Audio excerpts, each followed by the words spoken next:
We have a hazard mitigation plan that is required to be updated every 5 years, and this is for our town resiliency, as well as being eligible for grant programs at the federal level. We have Jamie Kaplan from Kaplan Associates, who's been assigned by MEMA to redo our plan, and then at the end of this meeting, we're going to have a completion timeline where the hazard mitigation plan will be made available. Preparedness is things like doing trainings.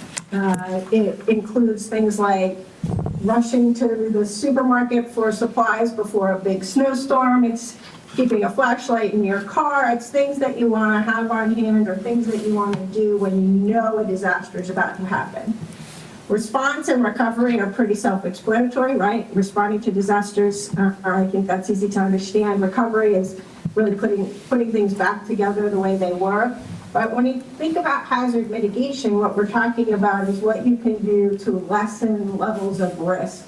So we do have risk. We can't stop things like heavy rains, extreme temperatures, high winds, but we don't have to have disasters. And what we can do to not have a disaster, that's what we consider to be hazard mitigation, and that's what this plan is about. All right, so our risk assessment process, what we're trying to do is understand what's at risk in your community. So considering your natural hazard risk, these are how your hazards break out in terms of risk. And we put them in these buckets of high, moderate, and low as ways to organize thinking.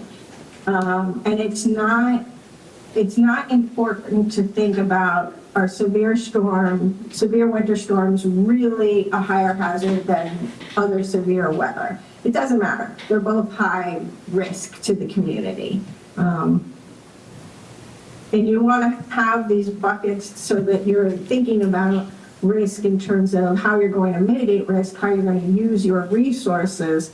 You want to use them for your highest risk hazards. You wouldn't want to put all your money and energy into mitigating the earthquake risk because these other natural hazards are much more prevalent. So to give you a sense of what's in your plan, I'm not going to give you a list of all of your mitigation actions, but I wanted to give you a couple just so you have a sense of it. So we've got in here review and revise town emergency communication systems and educate residents on available systems. So that's similar to that reverse 911 that I was talking about. Maintain and clean drainage pipes downtown to prevent flooding. Install hydrants on streets with dead-end water mains. Create and post evacuation routes from dam inundation areas. Again, I mentioned to you before, but we've called out dams specifically in this plan as a way to help you access specific dam funding. Reduce storm drains on Oneida Drive that become blocked and create flooding. Develop a plan to transport seniors and vulnerable residents to shelters. Dredge and widen the 10-mile river to increase flood storage and capacity. And install fences such as rows of trees or other vegetation to prevent drifting and blowing snow from impacting critical roadways. Thanks, Jamie. I appreciate the work on this. This definitely is going to be a working document. It's going to be a lot more extensive than what we had previously, I think.